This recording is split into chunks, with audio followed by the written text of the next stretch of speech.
కడప జిల్లాలో ఎన్డీఏ కూటమి నుంచి తొలి నామినేషన్ దాఖలైంది. కడప ఎంపీ కూటమి అభ్యర్థి భూపేశ్ రెడ్డి కడప కలెక్టర్ ఆఫీస్లో ఒక సెట్ నామినేషన్ దాఖలు చేశారు. ఆయనకు ఇవి మొదటి ఎన్నికలు కావడంతో ఒక సెట్ నామినేషన్ వేసినట్లు ఆయన వర్గీయులు తెలిపారు. నామినేషన్ పత్రాలను కలెక్టర్, ఎన్నికల అధికారి విజయరామరాజుకు అందజేశారు. త్వరలో ర్యాలీగా వచ్చి నామినేషన్ వస్తానని చెప్పారు.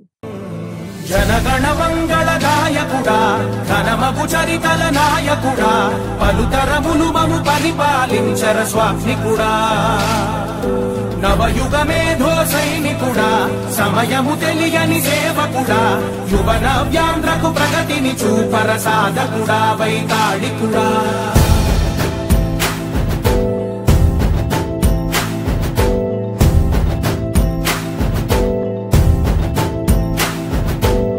ప్రతి ఇల్లు నిన్నే నిన్నే పిలిచింది,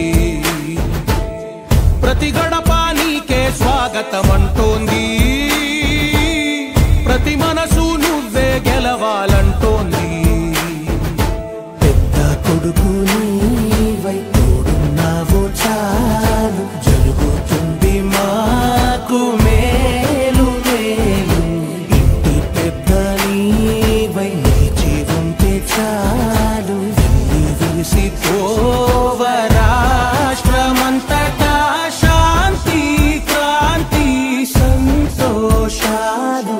నాయకుడా నాయకుడా మళ్ళీ నువ్వే రావాలి, నవ్యాంధ్ర పాలకుడై నువ్వే గెలవాలి. నాయకుడా నాయకుడా మా తోడై నువ్వుండాలి, మేమంతా నీ వెంటే ముందడుగెయ్యాలి. ప్రతి ఊరు నీ పరిపాలన కోరింది, ఓ ప్రతి వాడ నీకే మద్దతు పలికింది.